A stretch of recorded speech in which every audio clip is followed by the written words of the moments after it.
In the week of April 20th, the sky is doing something that the old texts in my tradition have a specific name for. 3 planets, within 1 degree of each other, in the sign of the ocean, fighting. The tradition calls it Graha Yuddha, Planetary War.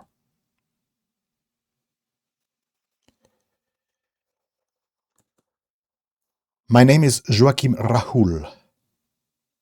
I practice and teach Jyôtish, which is the astrology of India, an unbroken tradition that goes back several thousand years and that uses a completely different model of the sky than the astrology most of you have grown up with in the West.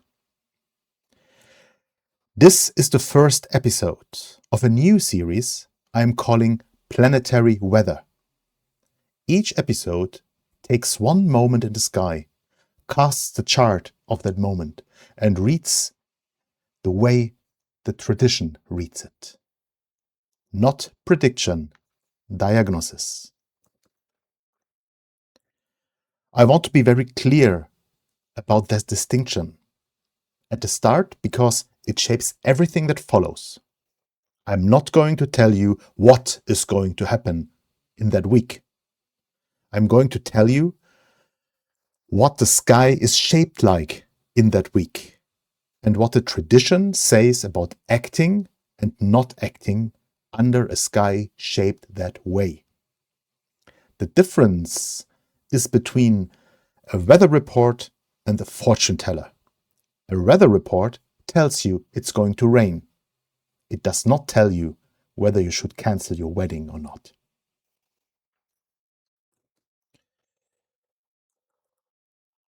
The moment we are looking at today is April the 20th, 2026, late afternoon. The local time I cast the chart on is for the Strait of Hormuz. I picked that location for a reason I will come back to in a future segment of this episode. For now, just hold it. A chart cast on the strip of water between Iran and the Arabian Peninsula, late afternoon, the sun sinking toward the Persian Gulf. At that moment, 3 planets are sitting inside 1 single degree of each other in the sky. Mars, Saturn, Mercury, all 3 in Pisces. And in this first part, I call it the hook and the paradox. And I want to show you why this is an important detail.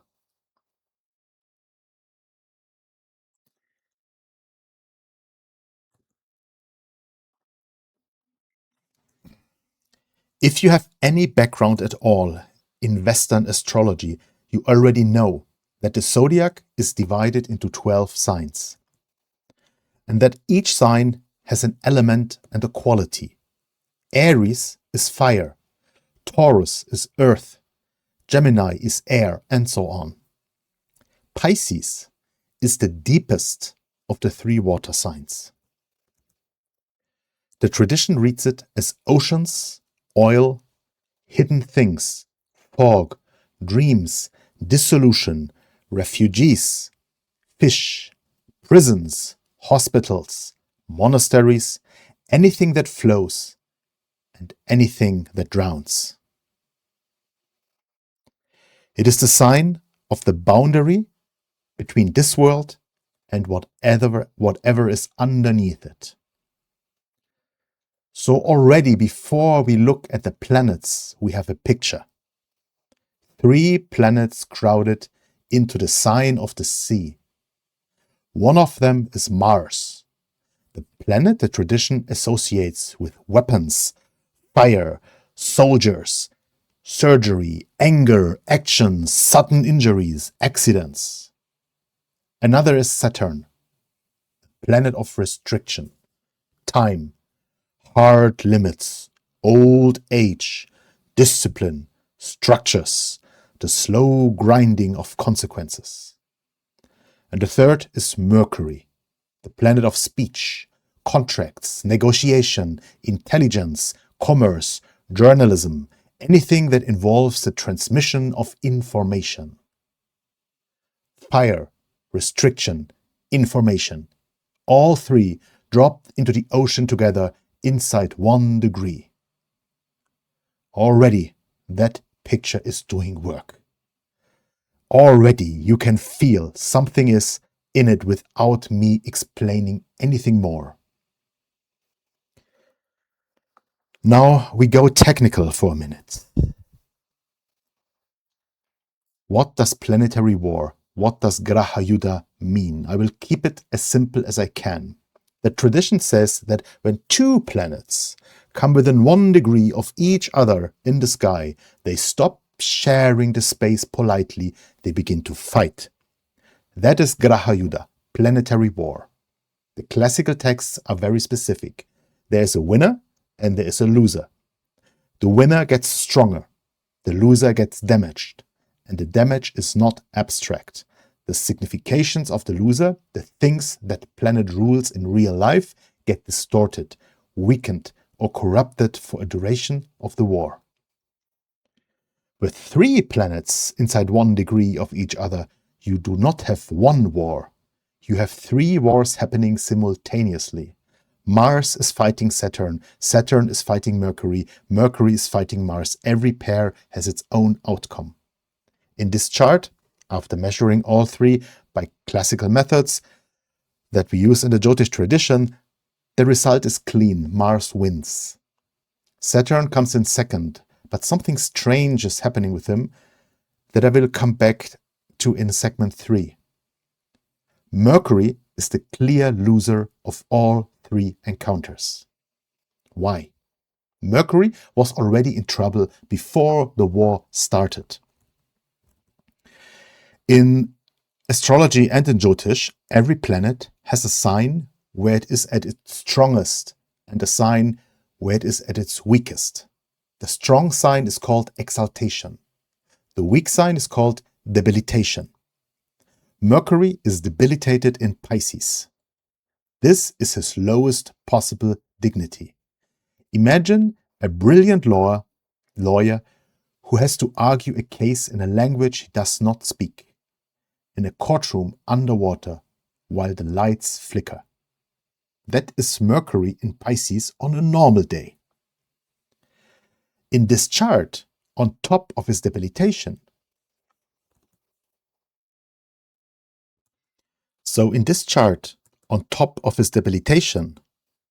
Mercury is sitting in the sign of an enemy. Pisces belongs to Jupiter, and in a classical tradition, Jupiter is one of Mercury's natural enemies.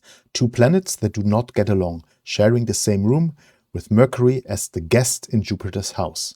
The host does not throw him out, the host just makes the room uncomfortable for him in ways the host does not even have to think about. And then Mercury loses the war on top of all that. Debilitated, in an enemy sign, defeated.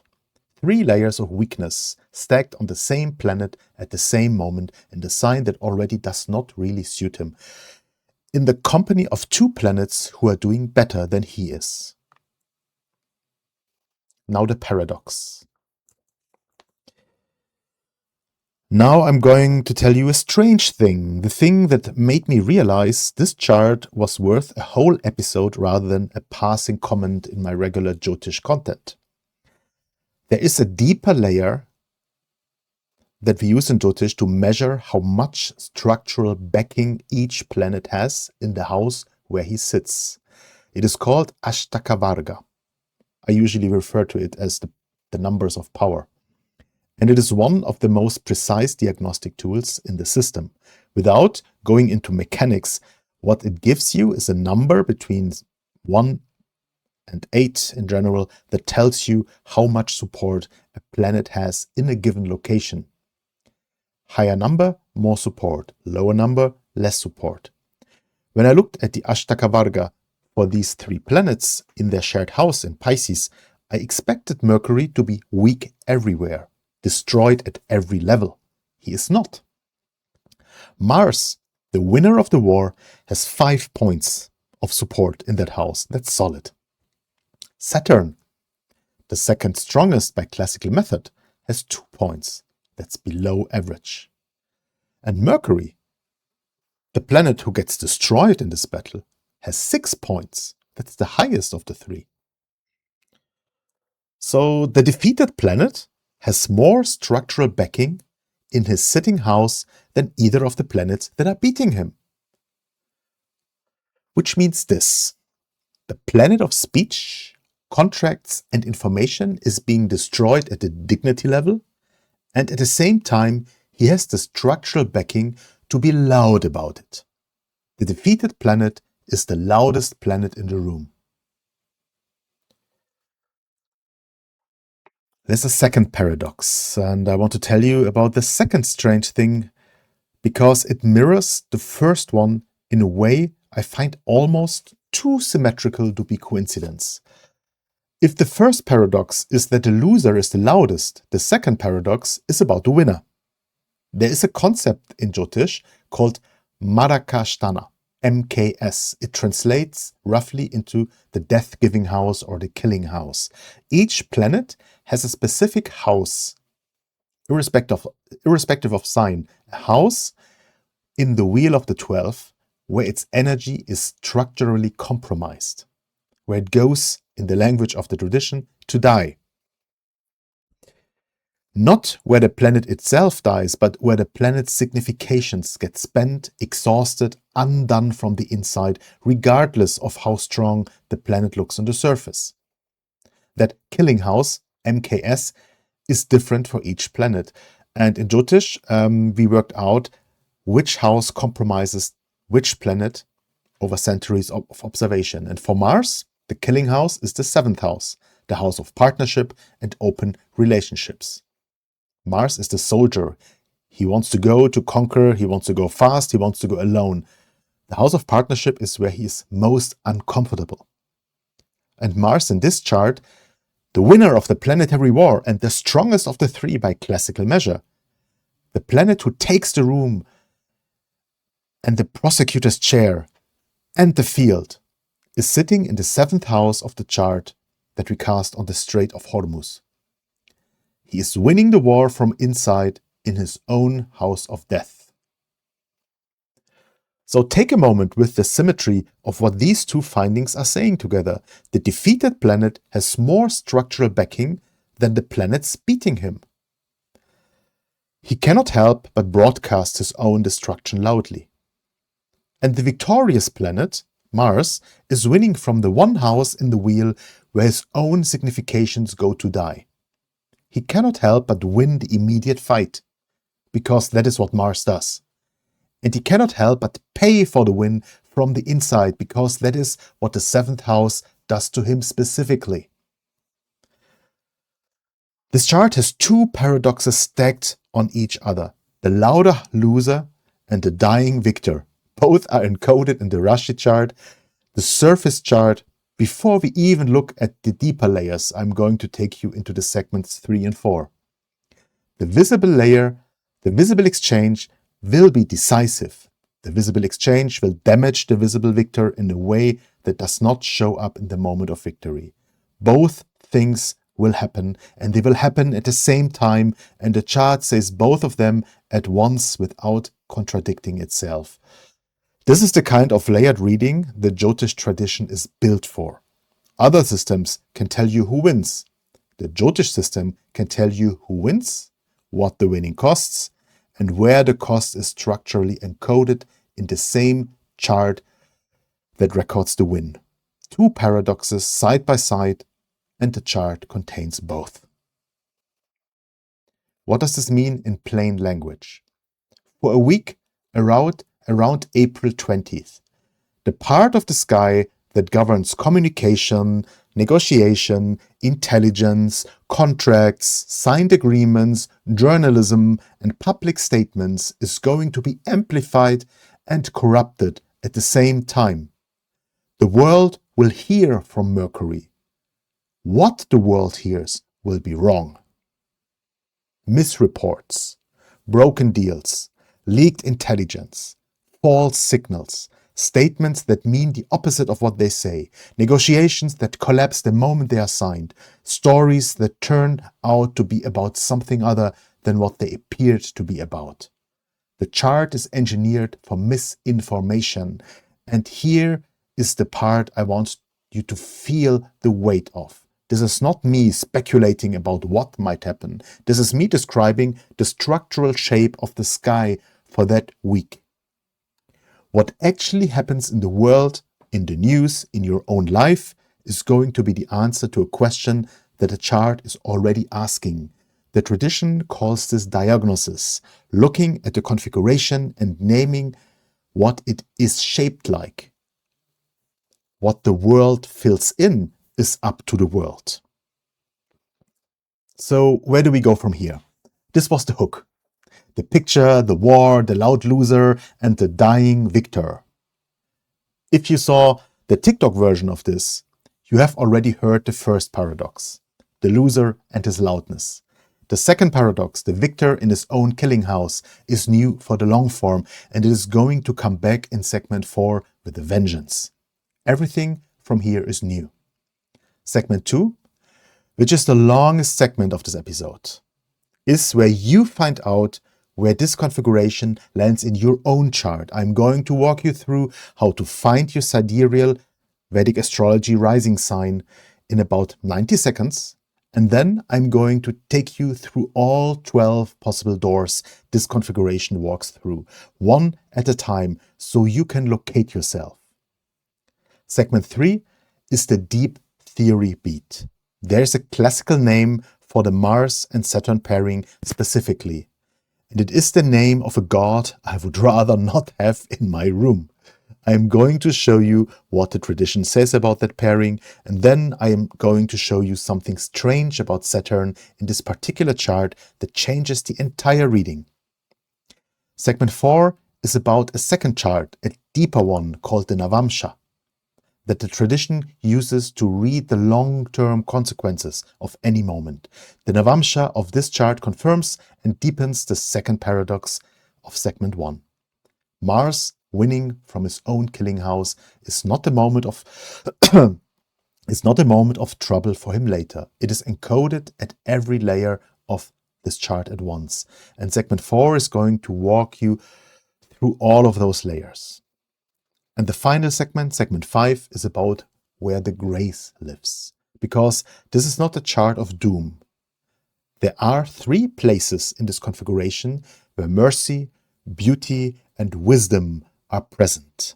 The problem, and it is the central problem of this entire episode, is that all 3 of those places are structurally sealed off from the war zone.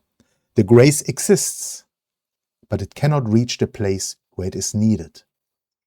That is what the tradition prescribes for. That is why the tradition exists at all. This is going to be a long episode. 40 minutes maybe, probably longer. I'm not going to apologize for that. The chart deserves it. The tradition deserves it. And you, the person watching this, deserves to be treated as an intelligent adult who is capable of sitting with something difficult for an hour. If you want the short versions, the TikTok exists for that. If you want the sky, if you want what the sky is actually doing, stay with me.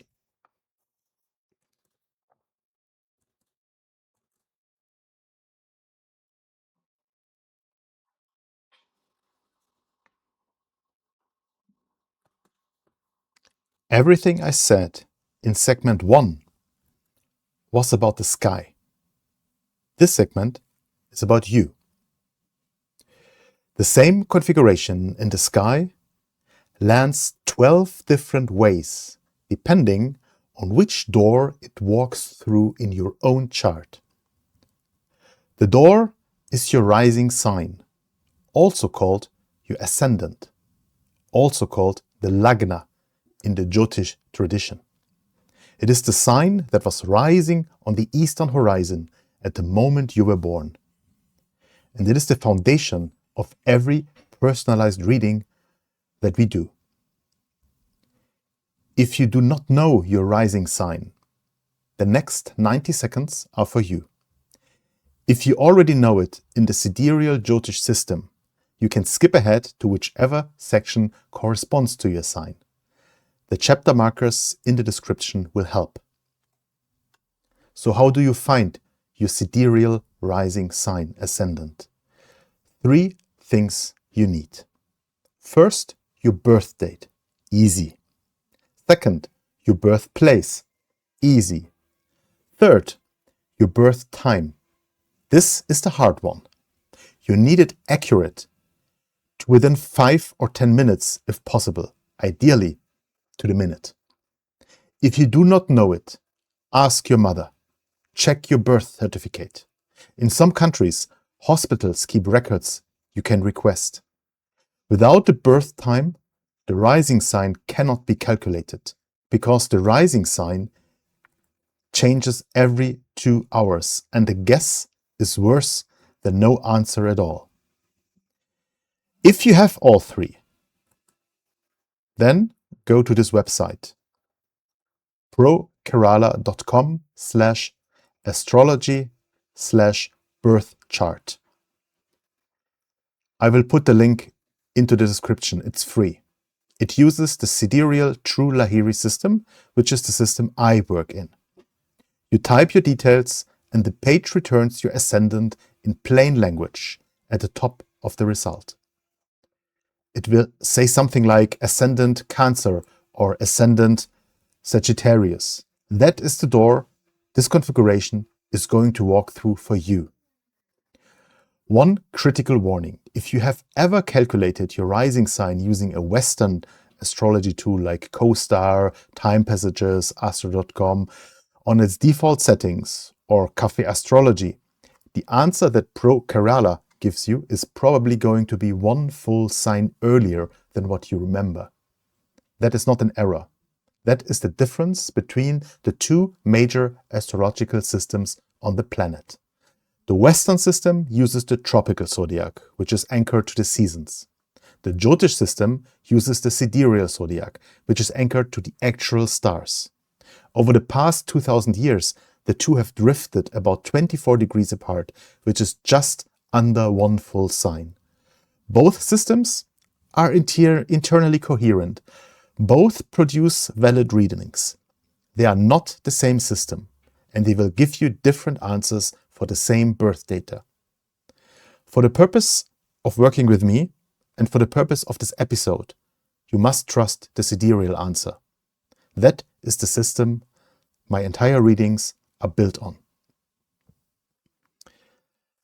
If you do not have your birth time and cannot get it, you are not locked out of this segment completely. The tradition has a parallel framework that uses the moon sign instead of the rising sign. It's called the Chandra Lagna, the moon ascendant, and it is treated as a secondary lens on the same chart. In my tradition, we lean also quite heavily on the moon sign. And the ascendant sign is the manifested life, the incarnation. It's your body, it's your health, is what's actually manifesting in the outside world. The moon sign is your feelings, your psychology, your emotions. It's how you perceive the world.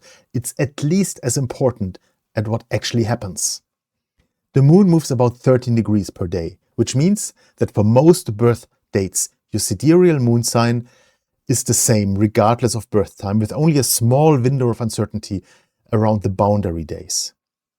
ProKerala will give you your sidereal moon sign if you put in any plausible birth time, even just noon. Use that as your door instead of the ascendant. The reading is slightly less precise, but it is still a reading, and it will give you somewhere to stand for the rest of this segment.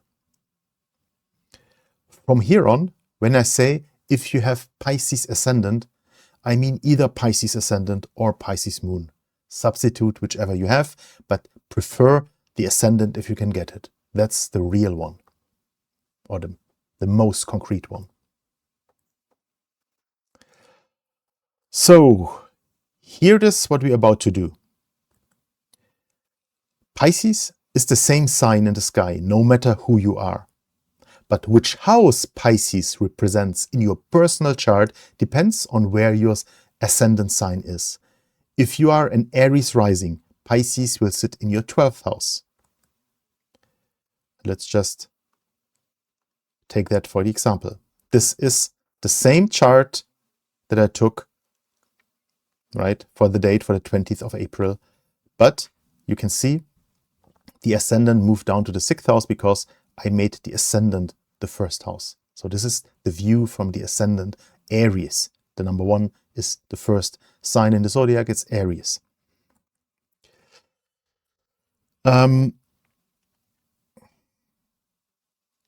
So if you are in Aries rising, Pisces will fall into your 12th house, the one I circled red here.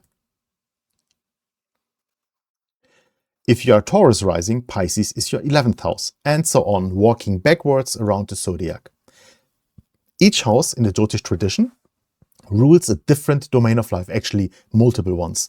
In France, my teachers say each house is like a millefeuille. If you know what a millefeuille is, that's a good image. So the same configuration in the sky lands on a different domain of your life, depending on your ascendant. The configuration is constant, the domain is personal. I'm going to walk through all 12 in order, starting with Aries. Find your sign, listen to yours carefully. The others are useful too, because the people you love have different ascendants, and you may want to understand what is landing on them this week. But yours is the one that matters most for your own week, and we're talking about the week of April 20th, 2026. Now, Aries rising. If you are Aries rising, the configuration and the Graha Yuddha, the Planetary War, lands in your 12th house. And the 12th house in Jyôtish is one of the most ambiguous houses.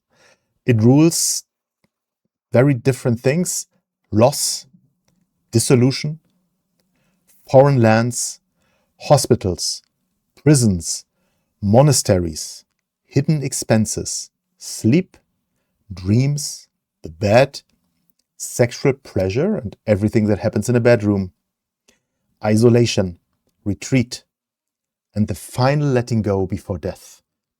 It's also the house of liberation, of moksha, of astral travel and shamanism, the dissolution that is not a loss but a release. If you have now, as Aries rising, these 3 malefic planets in your 12th house in the sign of Pisces, it means that this will be a week where the hidden, the foreign, the dissolved and the unspoken are unusually active in your life. Things you have been avoiding may surface. Sleep may be disturbed. You may have unusually vivid or unusually heavy dreams. Hidden expenses might appear. Travel, especially water travel or travel to foreign places, is structurally unfavored. But the deeper reading is, the 12th house is where you let go of what you no longer need. 3 malefics. There is a hard letting go. Something is being taken from you, whether you want it or not. The tradition would say, do not resist what is being released. Resistance under this configuration costs more than acceptance. This is also a powerful week for retreat, silence, contemplation, and any practice that involves going inward rather than outward. Aries natives are not naturally retreat people. This week of April 20th, the sky is asking you to be one anyway. Taurus rising. If you are a Taurus rising, this configuration lands in your 11th house. The 11th house is gains, income, networks, friends, elder siblings, alliances, communities, hopes and aspirations, the people who make your projects possible, and the receiving end of any flow of resources into your life. Having 3 malefics in your 11th house in Pisces, in a planetary war, means that that week is the week where things that were supposed to come to you may not arrive cleanly. Expected income may be delayed, or arrive in a different form. A friend or ally may behave in a way that confuses you. A network you rely on may fracture or reorganize. The community you thought you were part of may turn out to be something slightly different. The Mercury problem is especially active here for you because Mercury rules the language of community, and the 11th house is where collective communication happens.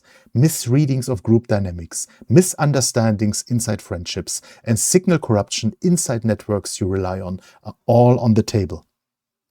The deeper reading is that Taurus natives often draw their stability from the network rather than from inside. This week, the network is the thing that is shaking. The lesson the tradition would offer is to find stability somewhere other than the people around you for a few days. Not as a rejection of them, as a recalibration of yourself. Gemini rising. If you are a Gemini rising, the planetary war lands in your 10th house. The 10th house is career, public reputation, status, the work you do in the world, the place where your name appears on things, the relationship with authority figures, and the visible structure of your life. 3 malefics in a planetary war in your 10th house in Pisces means that will be a week where your career or public-facing life is under unusual pressure. Information about you may be distorted. A communication you send may be misread. A negotiation at work may collapse or turn sideways. An authority figure may behave in a way that does not make sense.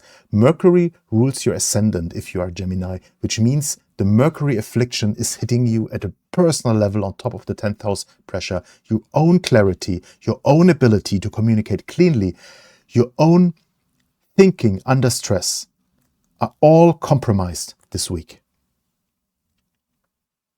Not because you are losing your mind, because the planet that runs your mind is being attacked by these energies.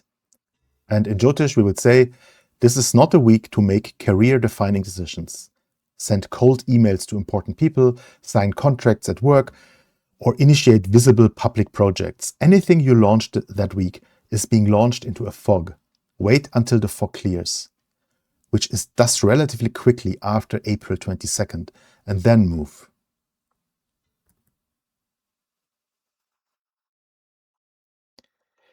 Now to Cancer rising. If you are a Cancer rising, the planetary war lands in your 9th house. The 9th house is the house of Dharma, of philosophy, religion, higher learning, long journeys, foreign cultures, the father, the teacher, the guru, the principles by which you organize your life, and the sense of meaning that holds the whole structure together. 3 malefics in your 9th house in Pisces in a planetary war is a meaningful configuration for you because the 9th house is normally one of the most protected and benefic houses in the chart.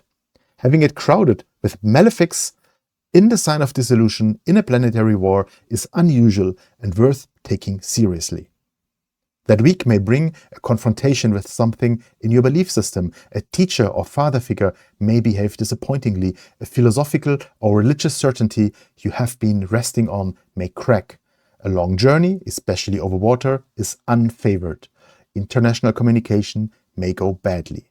The deeper reading is that the Dharma in this configuration is not being destroyed, it is being tested. Cancer natives have a tendency to anchor their Dharma in figures and institutions rather than in direct experience. This week is asking you to find out which parts of your Dharma can survive without the figure or institution that has been carrying it. What survives is yours. What does not survive was borrowed.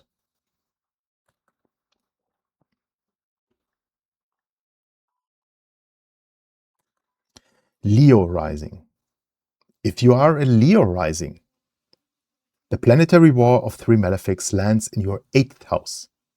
The 8th house is the most concentrated of the 12. It rules transformation, death, sudden change, hidden things, secrets, occult knowledge, inheritance, joint resources, the resources of your partner, taxes, debts, surgery, sexuality at its most intense, and any process that requires something to die so that something else can be born. 3 malefics in your 8th house in Pisces in a planetary war is the heaviest landing of the 12. And I want to be honest about that with Leo natives rather than soften it. This will be a week where the 8th house themes are unusually active. Hidden things may surface, secrets may come out. A financial entanglement with another person, a debt, a tax issue, a joint account may demand attention. Sexual or intimate dynamics may take a sudden turn. A health issue you have been ignoring may demand a response. The tradition is clear that the 8th house is the house also of transformation, not just of difficulty. Things that surface in the 8th can be the beginning of a real change rather than just an ending. The prescription is patience and witness, awareness. The 8th house punishes anyone who tries to control it. Leo natives are control-oriented by temperament. So this week, the lesson is to let the 8th house do what it does and to remain present without trying to steer.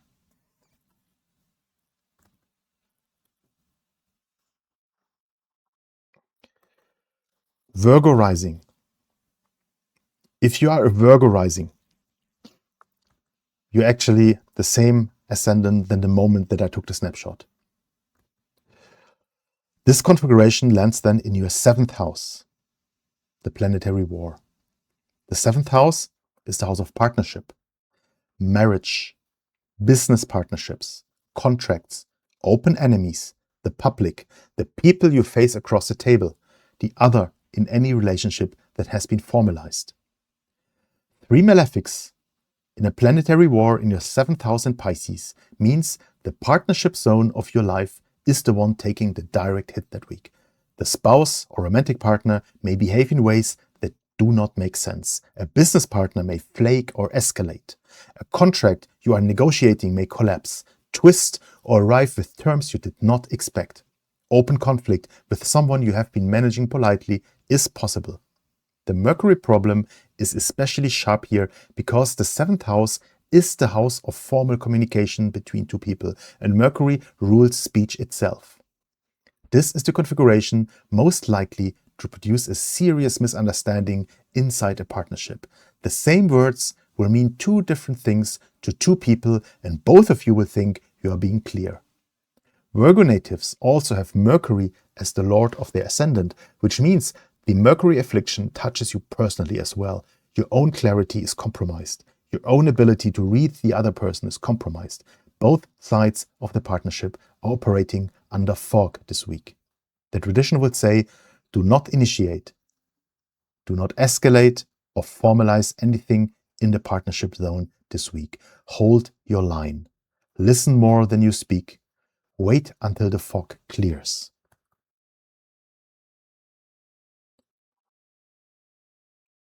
Libra rising. If you are Libra rising, this configuration lands in your 6th house. The 6th house is conflict, enemies, debts, illness, daily work and jobs, menial labor, service, the routine of taking care of your body, and the small grinding obligations that fill the texture of life all too often. Those 3 malefics in your 6th house in a planetary war, for once, is not entirely bad news. The 6th house is one of the 3 houses in the Jyôtish tradition where malefics actually do better than benefics. Malefics in the 6th house can mean victory over enemies, resolution of debts, clearing of long-standing health issues, and successful completion of difficult work. The configuration that crushes someone with the same planets in the 8th house can liberate someone with them in the 6th. So for Libra natives, this week may actually feel productive. Old problems may resolve. A long debt may finally be paid off or written off. A persistent health issue may either flare up to the point that you have to address it or finally respond to treatment. A workplace enemy may make a misstep that ends the conflict in your favor. The catch is the Mercury problem, which still applies. Communication around the resolution may be messy. Paperwork may go wrong. Information you receive about debt or a health issue may be wrong, and you should verify everything twice before acting on it. The resolution is real. The path to it is foggy.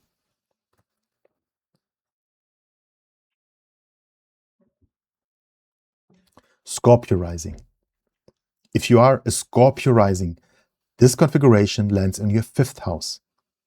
The 5th house is intelligence, creativity, children, romance in its early stages before commitment, speculation, investments, education, the buddhi, which is the discriminating faculty, and the dharmic merit you have brought into this life from previous ones. It's also the house of mantra and mantra yoga. 3 malefics in your 5th house, in Pisces, in a planetary war, is a configuration that affects your creative and intellectual life directly. A creative project may stall, twist, or reveal a problem you had not seen. A romance in its early stages may show its real shape, which may be very different from what you imagined. A child or a student may behave in ways that confuse you. An investment or speculation may go badly because the information you base it on was wrong. The Mercury problem is especially active in the 5th house because intelligence itself is Mercury territory. Your own thinking this week may be slower, foggier, or more early misled than usual. Decisions made about creative direction, about romance, or about investment should be postponed, if at all possible. The deeper reading is the 5th house is where dharmic merit shows itself in the present life. 3 malefics there is not a curse. It is a test of whether your creative and intellectual life is built on something real. What survives this week is real. What does not survive was a beautiful surface. Sagittarius rising. If you are a Sagittarius rising, this configuration, the planetary war, lands in your 4th house. The 4th house is the home, the mother, the foundation, the rooted base of the chart, the emotional ground you stand on, the literal house you live in, your country of origin, your relationship to the soil, and to the inner life that is private rather than public.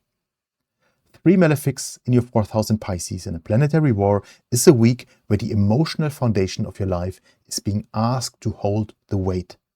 Something at home may shift. The mother or mother figure may behave unusually. The literal house you live in may have a problem, perhaps a leak, something water-related, since this is Pisces, that demands attention.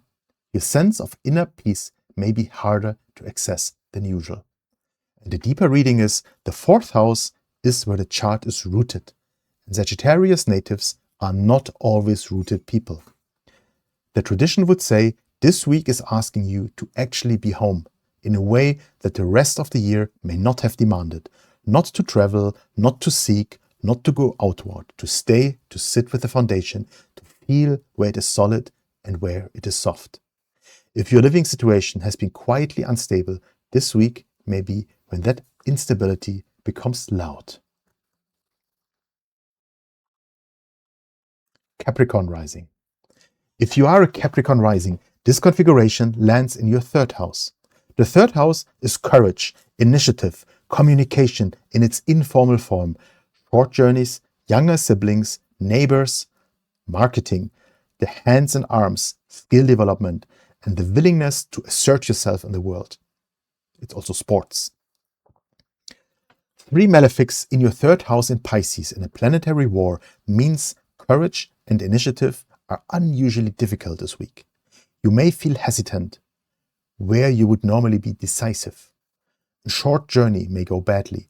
A younger sibling may need your attention or behave in a way that worries you. Informal communication, the texts and messages and quick exchanges that fill your day are particularly subject to the Mercury misinformation problem. So be cautious of social media, especially in that week. It's a ground rule for life, but in that week, the 3rd house is also one of the 3 houses where malefics are not entirely unwelcome. Similar to the 6th, which means there's a productive reading too. Difficulty in the 3rd house can sharpen courage rather than destroy it. The week may end with you having found out where your real assertiveness is. by being asked to assert in conditions that do not favor it. The tradition would say small steps this week, small communications, small movements, nothing heroic. The strength is in the consistency of small actions, not in any one big push.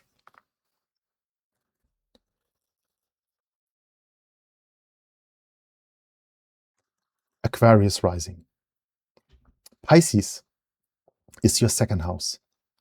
If you are an Aquarius rising, this configuration lands in your second house. The second house is wealth, accumulated resources, family of origin, speech in its formal sense, the food you eat, your faith, the values that you actually live by as opposed to ones you say you have. 3 malefics in your second house in Pisces in a planetary war is a week where the resource layer of your life is under pressure. Money flows may be slow, twist or arrive in unexpected forms. A family situation may demand attention or money. Something about the way you speak, the words you use in formal settings may need to be reconsidered. Even the food you eat may be a place where the configuration shows up, since the second house rules what enters the body through the mouth. The Mercury problem in the second house is specifically about speech that has consequences. Public statements, formal communications, things you say that get repeated, things you write that get published. This is not the week to make a public statement about anything important. Aquarius natives often have a slightly detached relationship with the resource layer of life. This week, the resource layer is asking for attention, whether you are interested in it or not. The deeper reading is that values and resources are connected. What you spend money on, what you eat, what you say, are all expressions of what you actually value. And this week, the tradition is putting those expressions under pressure to find out whether they match what you think you value.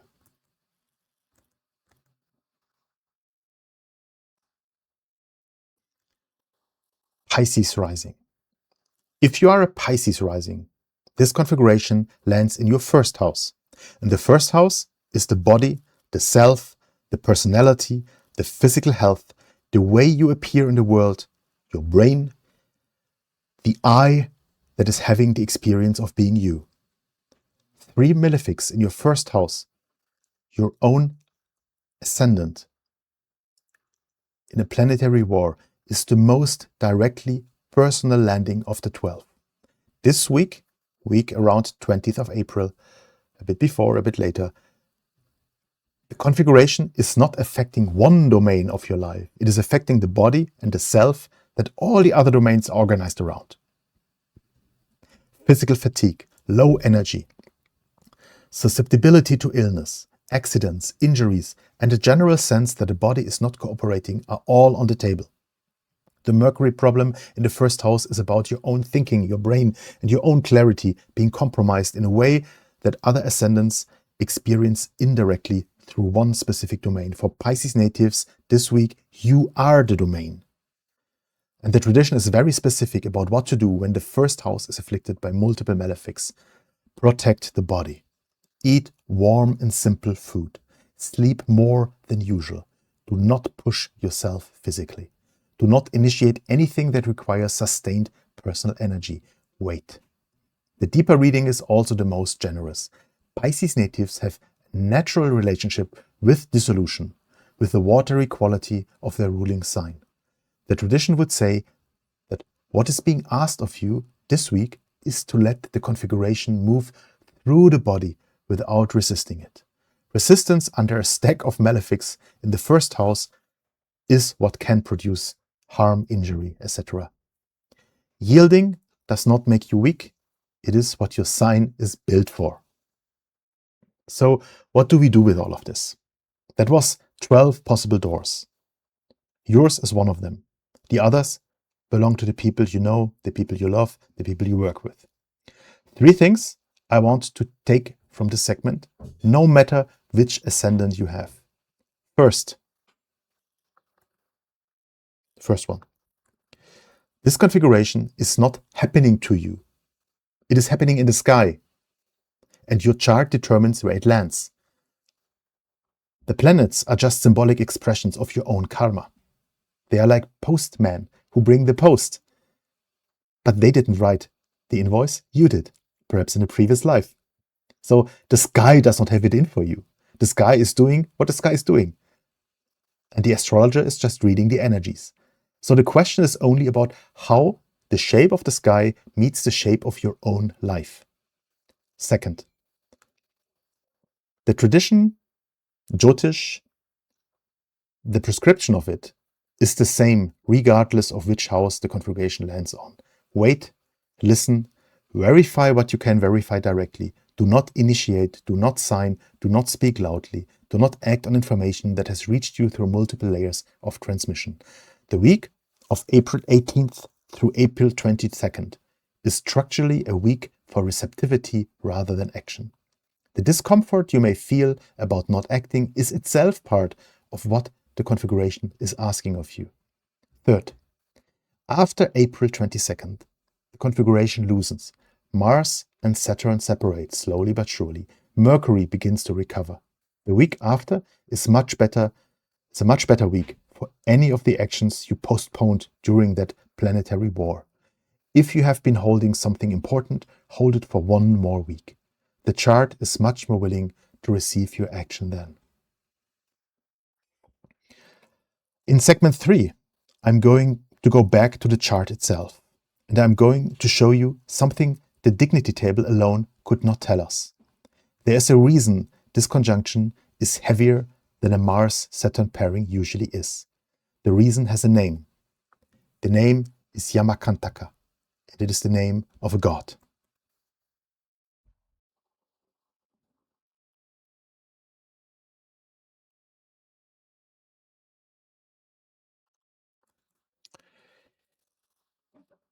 In the Indian tradition, Yama is the god of death and the god of Dharma.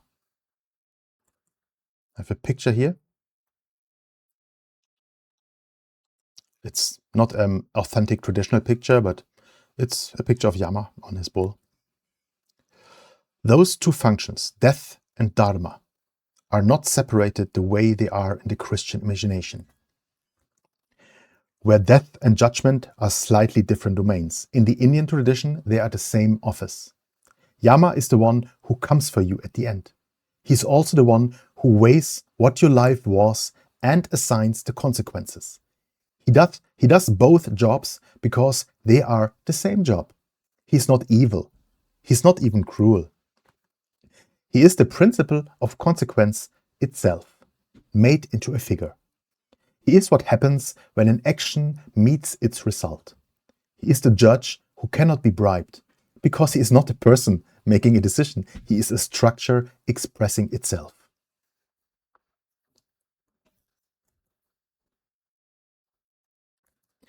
The reason I'm telling you this now is because the tradition has a name for the configuration of Mars and Saturn together. And the name is Yamakantaka, Yama's thorn, Yama's blade, the thing in Yama's hand. Mars is the active principle of cutting and ending. Saturn is the slow gravitational pull of consequence and time. Together, they are Yama himself, walking into the room. Most malefic pairings in astrology are heavy. And we take them all seriously. But Mars and Saturn together is heavier than the others. And it is heavier in a specific way. Mars, on his own, is hot, fast, sharp. Saturn, on his own, is cold, slow, hard. Their natures are opposite. And when they share a sign, they do not blend. It's like olive oil and vinaigrette, right? They grind against each other. Hot against cold, fast against slow, action against restriction. The friction is the signature. In a chart cast on a moment when Mars and Saturn are within 1 degree of each other, we read this as a moment of grinding consequence. Things that have been postponed catch up. Actions that have been hidden surface. Restrictions that have been ignored impose themselves. Hot ambition meets cold limit, and the meeting is not gentle. The mundane Jyôtish tradition, which is the branch that reads the chart of moments rather than the chart of people, treats the Mars-Saturn conjunction as one of the major markers in the sky. Historians of Jyotishi have tracked Mars-Saturn cycles for thousands of years and have correlated them with specific patterns of collective hardship, war, plague, the fall of leaders, and the imposition of new structures of restriction on populations. None of which means the world ends every time Mars and Saturn meet. They meet roughly every 2 years. Most of those meetings produce a noticeable but manageable hardship that resolves within a few weeks. Some of them produce something larger. The difference between an ordinary Mars-Saturn meeting and a heavy one depends on the sign they meet in, the other planets in the configuration, and the structural details that the rest of the segment is all about. So why is this particular Yamakantaka heavier? 3 reasons. First, the sign. Mars and Saturn meeting in Pisces is rarer and more thematically loaded than Mars and Saturn meeting in, say, Capricorn or Sagittarius. Pisces is the sign of dissolution, of hidden things, of oceans and oil and refugees. A Mars-Saturn pairing in Pisces is Yama walking into a fog instead of Yama walking into a courtroom. The judgment still happens. The room in which it happens is one where nobody can see clearly. Second, the third planet here, Mercury, is in the conjunction with them in the same degree. The defeated Mercury, we spent segment 1 on. This means the Yamakantaka is not just Yama and his blade, it is Yama and his blade with the planet of speech being shredded between them. Whatever judgment is being delivered in this configuration is being delivered into a corrupted information environment, which means people will not understand what is happening to them as it is happening. The tradition would say this is the most disorienting kind of consequence, the kind of that arrives without anyone being able to name what it is. Third, and this is the structural finding I want to spend the rest of the segment 3 on. Something is wrong with Saturn in this chart.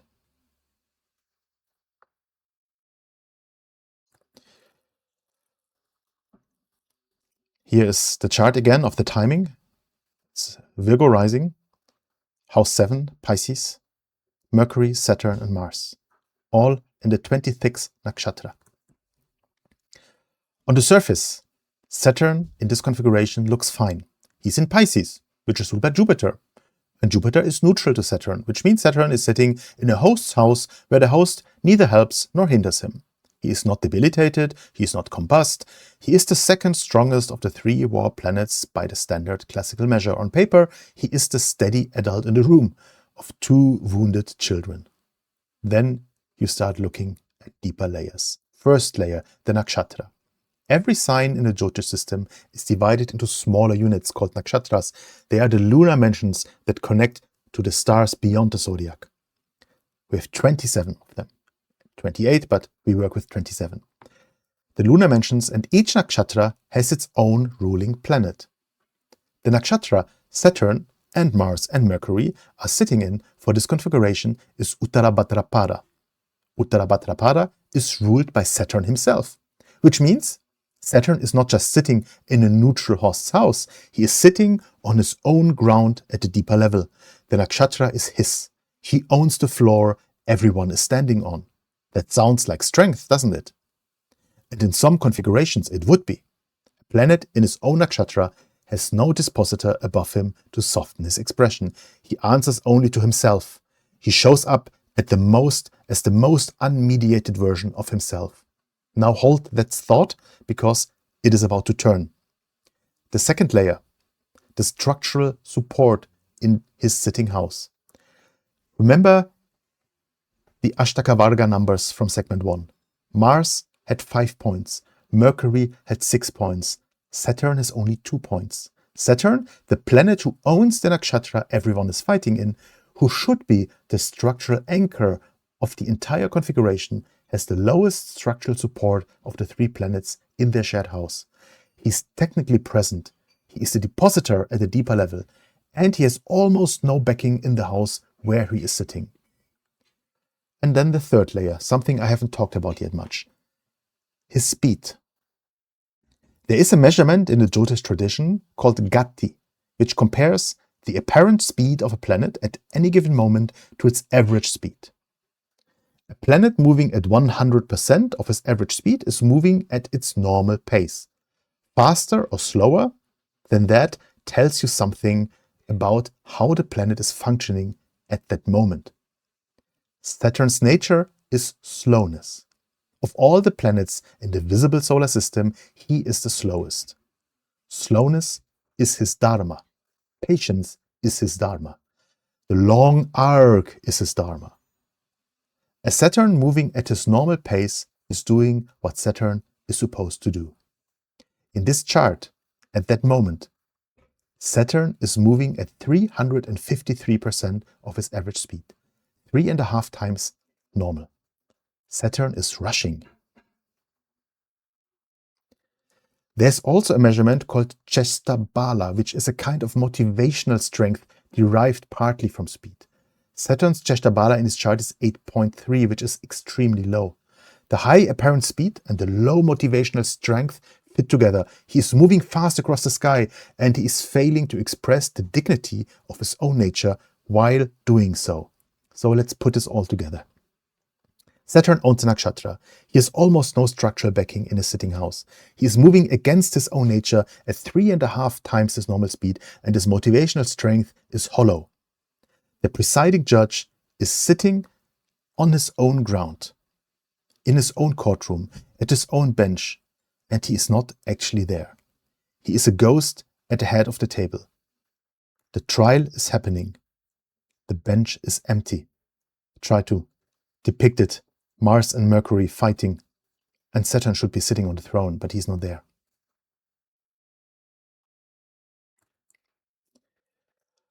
So this changes the reading, and I'm gonna tell you why. Yamakantaka is supposed to be a slow, grinding consequence.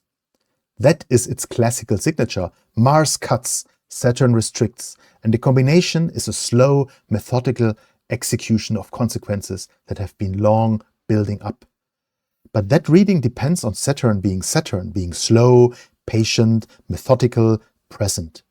The dignified malefic who imposes consequences with the weight of time itself. In this configuration, though, Saturn is not that. He is hollow, he is rushing, he's technically presiding over his own nakshatra and structurally absent from his own war. Which means the Yamakantaka in this chart is not slow and methodical. It is fast and chaotic. The execution is happening, yes, but the dharmic weight of Saturn's presence that would normally make it just is missing from the inside. And we also have a language for this. A hasty Yama is not Yama at all. A judgment delivered without the patience of weighing is not a judgment, it's a stroke. The whole point of the Yama figure is that he is the one who does not rush. He is the one who weighs. He is the one whose patience is what makes the consequences he delivers feel like justice rather than just like violence. When Yama himself rushes, what arrives looks like consequence but does not have the dharmic weight of consequence. It is execution without trial. It is the sentence without the weighing. Read into the world, this configuration produces consequences that feel arbitrary, rushed, disproportionate, and wrong, even though the structural conditions for those consequences have been building for a long time. Can you understand why I chose as the place of this chart the Strait of Hormuz?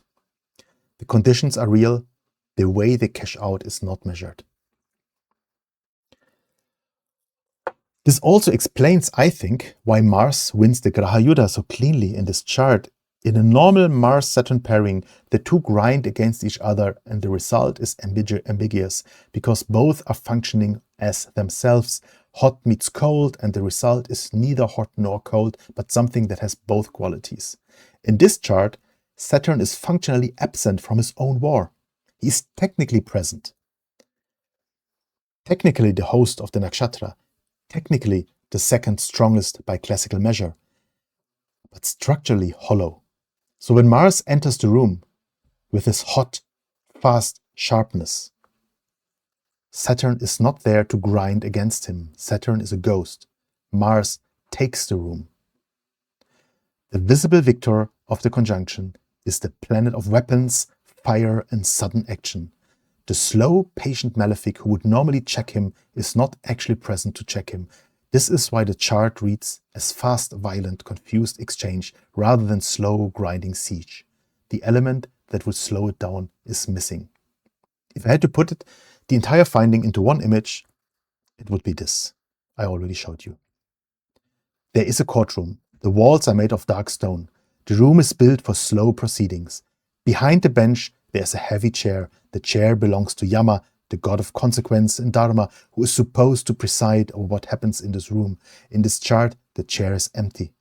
The trial is happening. The accused is in the room. Mars is the prosecutor and he's enthusiastic. Mercury is the defendant and he is having his arguments shredded before he can even speak them. The proceedings are loud. Things are happening fast. Nobody is in the chair behind the bench. The verdict will arrive. The verdict will land.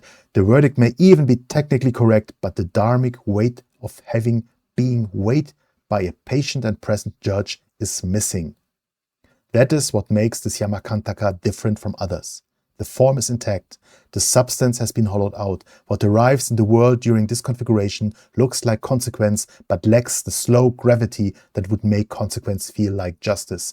People will be punished. They may even be punished for things they actually did, but the sense that the punishment fits, that it has been measured, that someone has weighed it carefully will be missing. Things will feel arbitrary. They will be arbitrary, in the precise structural sense that the planet whose job it is to measure it structurally is absent from his own measurement. This is the part of segment 3 that connects back to the personal layer. If you are operating under a configuration where the principle of measured consequence is absent from its own room, the worst possible thing you can do is to act as if the room is empty of consequence entirely.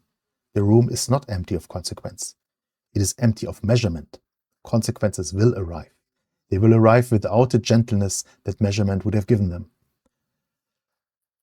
In Jyôtish, the prescription here is to act as if Yama were present and patient, even though he is not.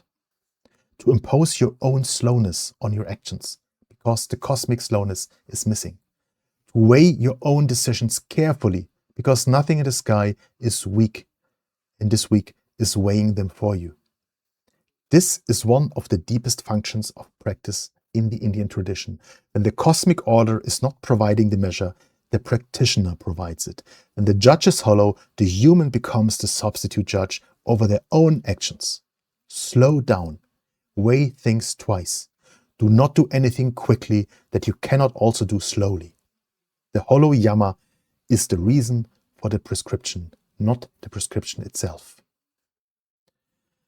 In segment 4, I'm going to take you into a different chart, the same moment, the same Strait of Hormuz location, the same April the 20th, but a deeper layer of the same chart that the tradition uses to read the long-term consequences of any moment. It is called the navamsha, the D9. And what it is going to do is take the second paradox from segment 1, the one about Mars winning from his own killing house, and confirm and deepen it across 3 more layers until the picture is unmistakable.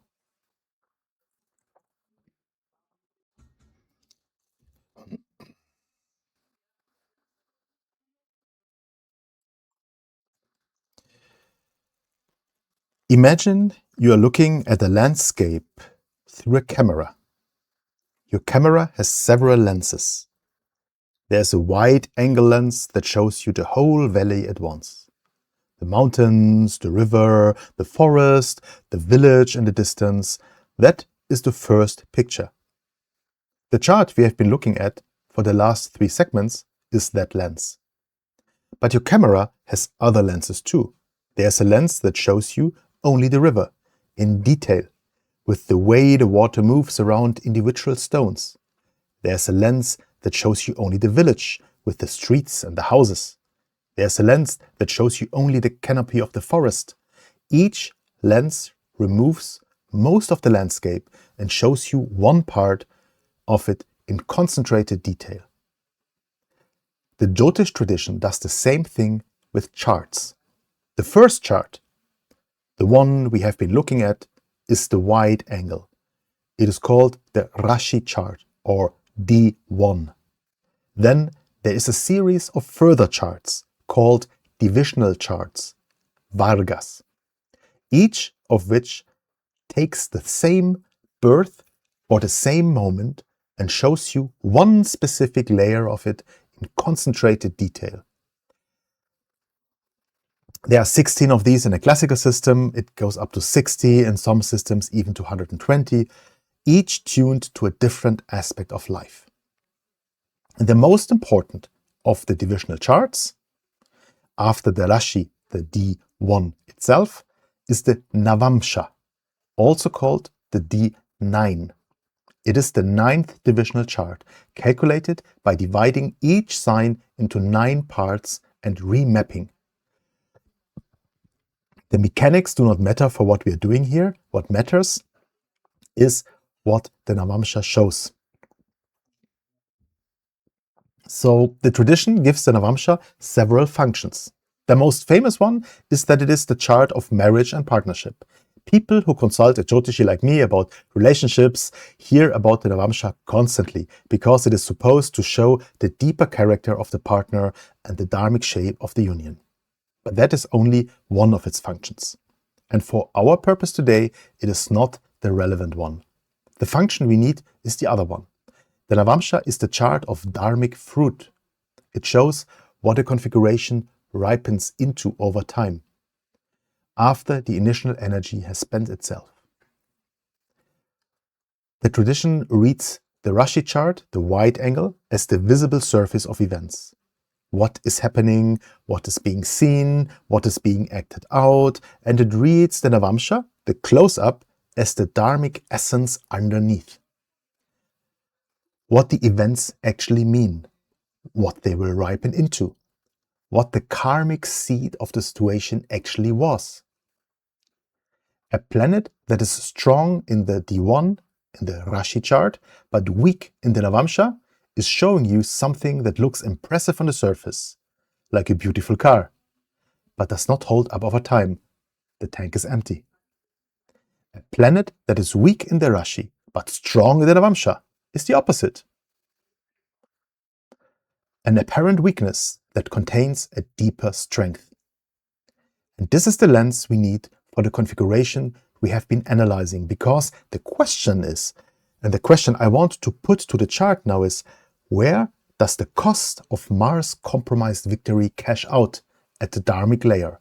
And what does the long-term shape of the aligned structure looks like once the visible exchange has spent itself?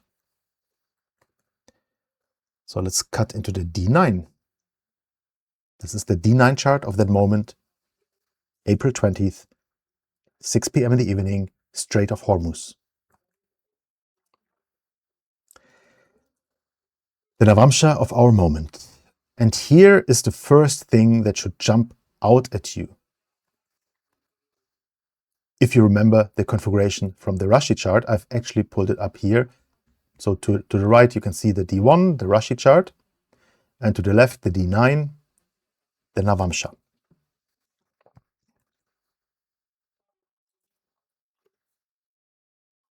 Mars, Saturn, and Mercury, the 3 planets that were fighting in the Rashi chart, are still together in the navamsha. It's logical, they're in the same nakshatra, even in the same nakshatra pada. They have not separated. They have moved as a group from one location in the wide angle to a different location in the close-up, and the location they have moved to changes everything. In the Rashi, the 3 planets were in Pisces, in the partnership house of the chart. In the navamsha, they are in Scorpio, in the 11th house of the chart. 2 changes, different sign, different house, both matter. Let's talk about the sign change. In the Rashi chart, the 3 planets were guests of Jupiter. Pisces is Jupiter's sign. Mars was a relaxed guest. Saturn was a polite stranger. Mercury was struggling because Pisces does not suit him. In the navamsha, the 3 planets are in Scorpio. Scorpio is one of Mars's 2 own signs. He is no longer at guest. He is the host. This is a significant elevation for Mars. A planet in his own sign in the navamsha is operating from his strongest possible position in the dharmic layer. The tradition would say that whatever Mars is doing in the Rashi chart, in the navamsha he is doing it as the master of the room rather than a visitor. Translation: Mars' victory in the Rashi chart, which we measured at the dignity level and confirmed by the structural Ashtaka Varga, is reinforced and deepened in the navamsha. Mars is not just the visible winner of the war, he is the dharmic owner of the whole configuration at a deeper level. And then the house change, the 11th house of gains and alliances. In the Rashi chart, the 3 planets were in the 7th house of the mundane chart, which is the house of partnership, of open relationships, of the formal opposite, the other across the negotiation table. In the navamsha, the 3 planets are in the 11th house. The 11th house is gains, networks, alliances, the structures of cooperation that produce ongoing flow, and the friends and allies who make any project possible. This is a radically different house for the conflict to live in. Read it like this. The visible war in the Rashi chart is happening in the partnership zone of the moment. 2 parties facing each other across the table, fighting. The deeper dharmic fruit of the war in the navamsha is happening in the alliance zone, networks, coalitions, the structure of who is allied with whom and how the gains will be distributed afterwards. In other words, the visible question is who wins the fight. The deeper question is who ends up in the alliance structure that follows the fight. And the navamsha says Mars, the visible victor, is also the deeper victor of the alliance question. He is in his own sign in the 11th house of the navamsha. The dharmic fruit of this entire configuration accrues to him and to whatever or whoever he represents in the situation, in the form of long-term gains and alliances structures. Now I want to come back to something I told you in segment 1 and connect it to what we are looking at here, because the navamsha is not actually telling us something new. It is deepening and confirming something the Rashi chart already said. Remember the second paradox from segment 1. Mars wins the visible war and he's sitting in his own Marakashtana MKS, the 7th house, the one place in the wheel where the tradition says Mars energy structurally goes to die. The cost of his victory is not a navamsha discovery. It is encoded in the per graha level in the surface chart before we even open a divisional chart. So the phyrric shape of his victory is not something we are finding now. It is something the Rashi already said, and the divisional charts are about to confirm and extend at 3 different layers. Earlier in the analysis, I looked at 2 other divisional charts beyond the navamsha. The D2 is the wealth chart, the chart of resources and accumulation. The D3 is the chart of courage, initiative, and the will to sustain action over time. In both of those charts, Mars is debilitated in Cancer, the sign of his weakness. So the picture stacks. In the Rashi chart, Mars wins the visible war. And he wins it from his own killing house, which means the win is structurally compromised at the moment it arrives. In the navamsha, the dharmic fruit of the war accrues to Mars in the alliance structure that follows. He inherits. In the wealth chart, Mars is at his weakest. The resources required to sustain this victory and his inheritance are not there. And in the courage chart, Mars is at its weakest again. The will required to maintain the position over time is not there. This sounds pretty much like every USA entanglement in the Middle East, doesn't it? 4 layers, 4 readings, all of them about Mars, all of them in agreement on the same structural shape. He wins the visible exchange decisively. He wins it from a house where his significations are structurally compromised. He inherits the long-term alliance structure that follows the win. He has neither the resource nor the political or other will to hold what he has inherited. This is what historians of military strategy would call a Pyrrhic victory, and Jyôtish chart encodes it at every layer it has the tools to encode it. The visible level says he wins. The per planet placement says the win damages him. And the wealth level says he cannot afford it. The courage level says he cannot sustain it. The dharmic level says he inherits something he cannot hold. The chart is not contradicting itself. It is saying the same thing 4 different ways, each more concentrated than the last, until the picture is unmistakable. So what does this mean now? This is one of the most useful things divisional charts do, and it is one of the things that makes the Jyôtish tradition different from most other astrological systems. The divisional charts let you separate the question of what happens visibly from the question of what the visible thing actually means at a deeper layer, and from the further question of what it costs over time. In this configuration, the same planet has 4 different things to say about himself, depending on which layer you ask. Mars wins the visible war from inside his own killing house. Mars inherits the dharmic alliance structure. Mars cannot pay the resource cost, and Mars cannot sustain the will. Read into the world, this is the structural signature of a victor whose victory undoes him. Not eventually, not as a karmic punishment, from the inside, in the same moment as the victory itself, encoded at every layer of the chart. Read into a personal situation, it is a signature of a confrontation in which the person who appears to win is the person who pays the higher price for the appearance of winning, and the price is paid before the appearance has even faded. Either way, the lesson the divisional charts deliver here is that visibility and dharmic outcome and structural cost are not the same thing, and that the chart contains all of these readings simultaneously without contradicting itself. The Jyôtish tradition is built to read exactly this kind of layered situation, where a single act has different meanings at different depths, and all of them are true at once. One more layer in this segment. Look at the D9, House 1, the Lagna Lord. It's at something I do not want to leave out. The Lagna of the navamsha, the rising sign of the close-up chart, is Capricorn.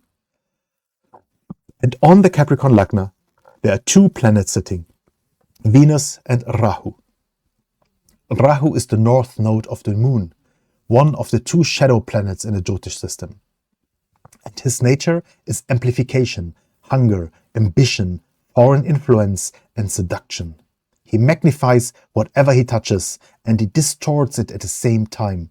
Venus is the planet of beauty, desire, comfort, partnership, and material pleasure. Venus and Rahu together on the navamsha Lagna, the ascendant of the D9, is the signature of the seductive distortion. Comfort fused with hunger, beauty fused with the urge to consume more of it than you can hold, material pleasure fused with the dissolution of the limits that would normally contain it. Read in the mundane register, oil and ambition, comfort and empire, the entanglement of luxury with hunger that drives so much of the geopolitics this chart is sitting on top of. Rahu and Venus on the Lagna of the Navamsha is almost too literal an image for the Strait of Hormuz. The body of the deeper chart is a body fused with the seductive distortion. Capricorn is ruled by Saturn. And Saturn, as we established in segment 3, is the hollow planet. The Lagna of the Navamsha is therefore ruled by the planet who is structurally absent from his own war. The body of the deeper chart is ruled by the ghost in the empty courtroom. This is why the chart has no clean dharmic exit. Every layer roots back to Saturn, and Saturn is not actually there to provide one. One last finding before we close this segment. In the Rashi chart, the moon is exalted in the 9th house, conjunct Venus, in her own sign of Taurus. This is the brightest point of grace in the entire surface chart. Wisdom, dharma, beauty, the tradition's softest and most maternal qualities, all gathered in the most fortunate house of the chart. In the Navamsha, the moon moves into Gemini in the 6th house. The 6th house of conflict and difficulty, and Gemini is ruled by Mercury, the wounded planet of the Rashi conjunction. So the brightest grays of the surface chart, when you trace it through to the dharmic layer, lands in the land of conflict, in the conflict house of the navamsha, and is dispositorshiped by the very planet that has been shredded to pieces in the segment one, in segment 1 of this video. So you can read it as the closing of a karmic loop. The grace exists. The grace is real. But when you follow the grace down to the layer where dharmic consequences ripen, you find that the grace has been routed through the conflict and tied to the fate of the wounded planet. The wisdom is present. The wisdom is delivered through a channel that has been compromised. In segment 5, the closing segment, I'm going to spend the entire time on the question where the grace lives in this chart. Because the picture I have been building over the last 4 segments may sound like a chart of pure doom, and it is not. There are 3 places in this configuration where mercy is present and structurally backed.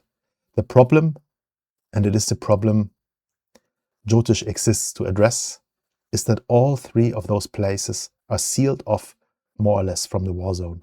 The grace exists, the channel is occupied. And the tradition has very specific things to say about what to do when that is the situation you are standing in.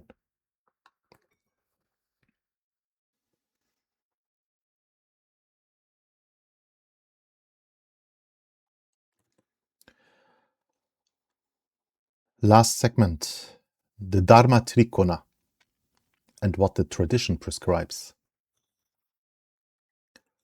So everything I've shown you so far in this episode could be read as a chart of doom. The war cluster, the loud loser, the dying victor, the hollow Saturn, the 4-layered cost.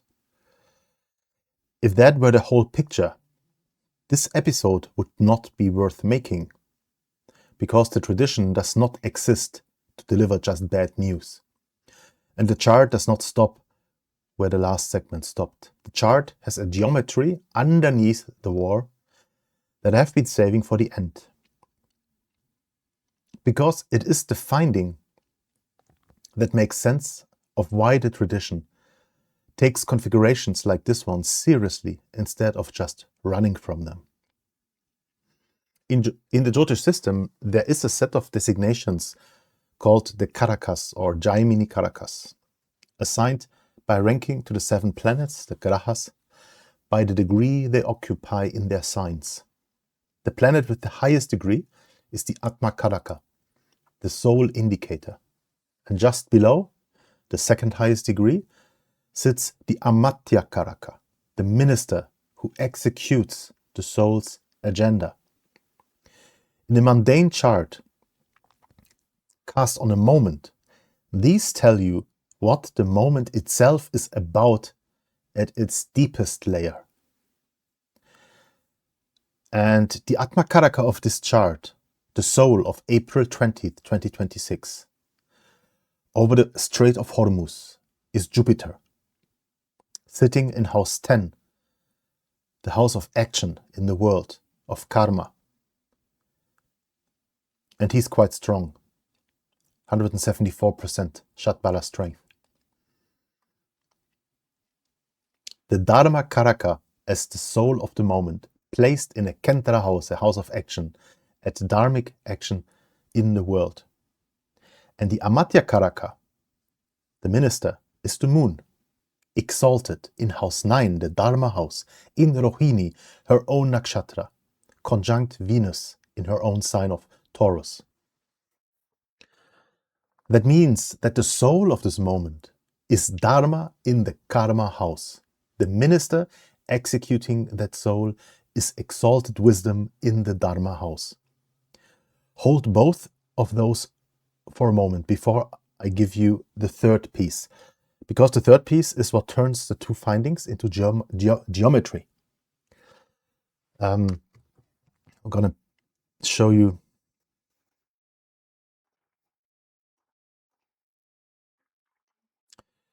here. This is Venus and Moon is AMK, Amatyakaraka, in house 9 of Dharma.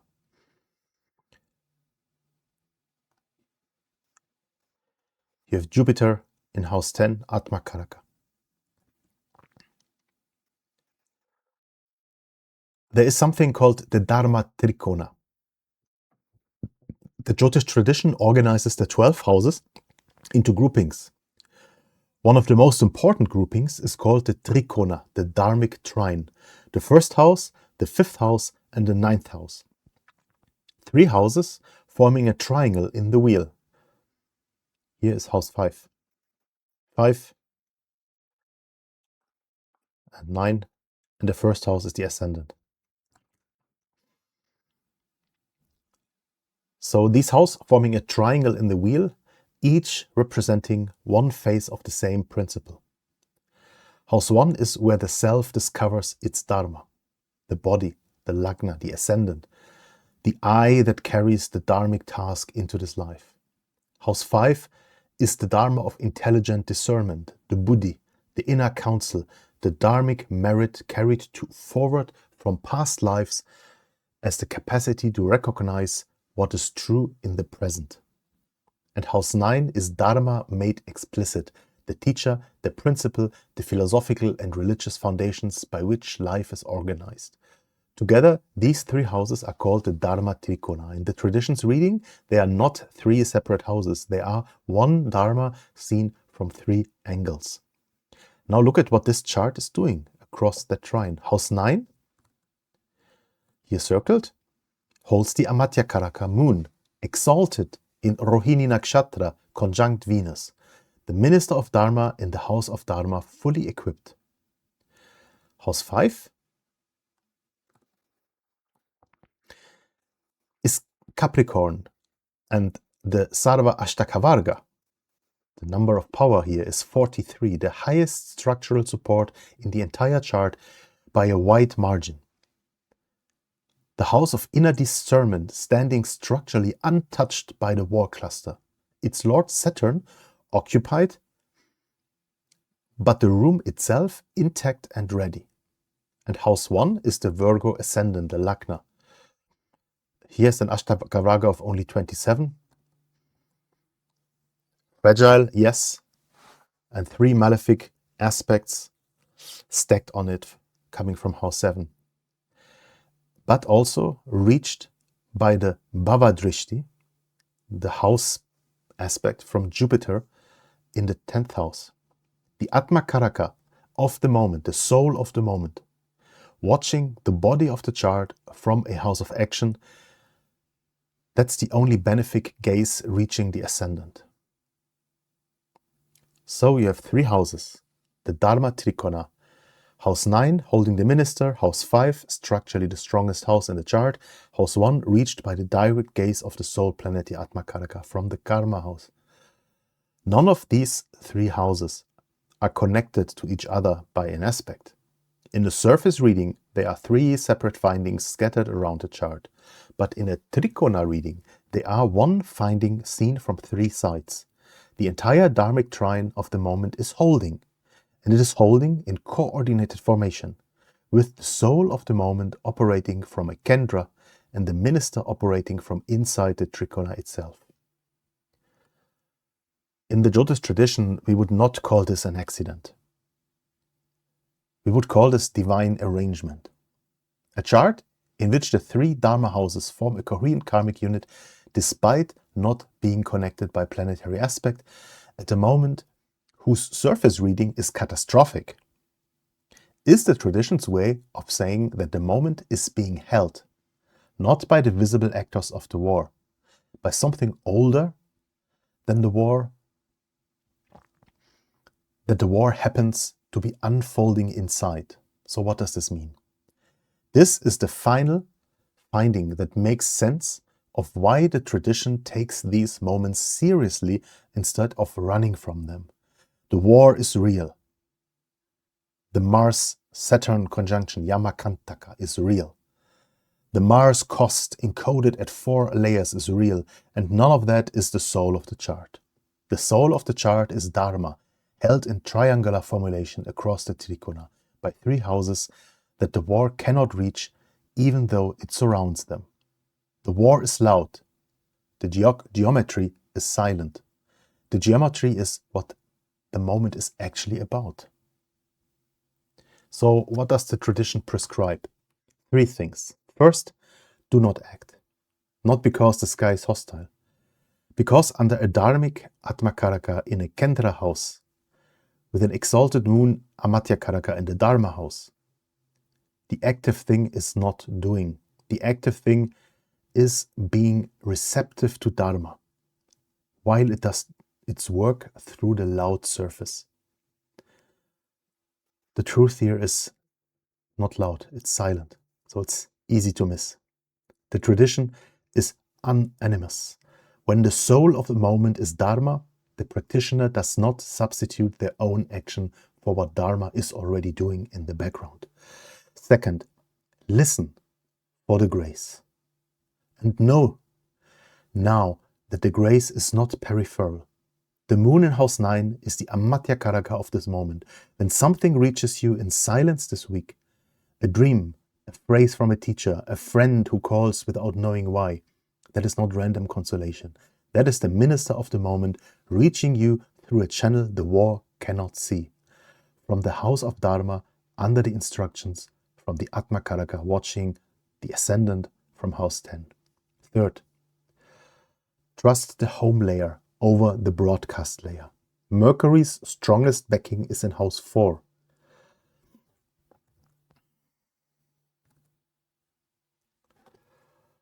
And under this Atmakaraka, the home is where Dharma most naturally reaches you. Because Dharma does not move through broadcast. It moves through the quiet inner ground of house 4, which is rooted to the dharmic geometry underneath everything. Trust what you know from your own direct experience this week. Distrust what arrives loudly from the outside. The loudness is the war. The quiet is the geometry.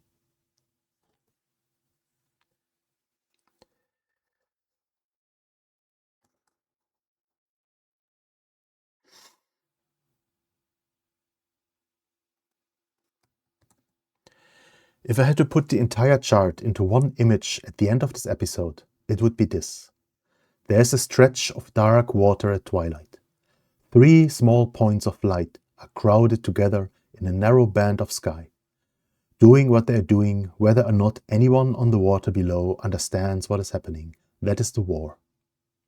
Above and behind the 3 points of light, not visible in the composition, but present as the source of the cold corridor of light that falls on the water below, is a triangle.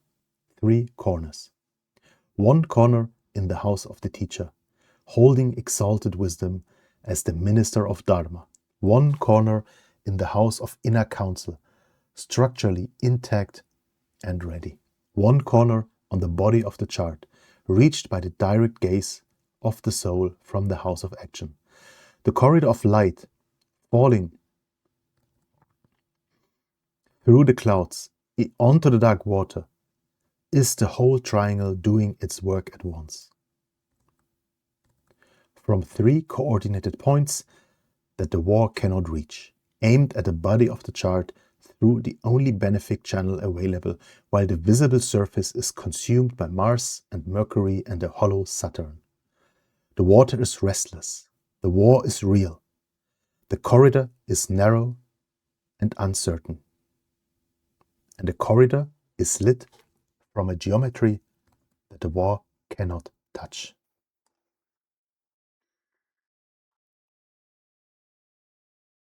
So folks,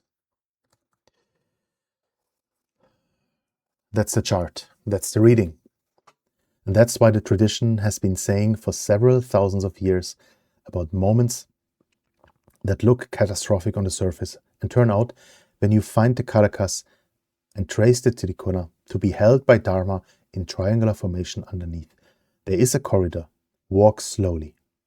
Trust the small light.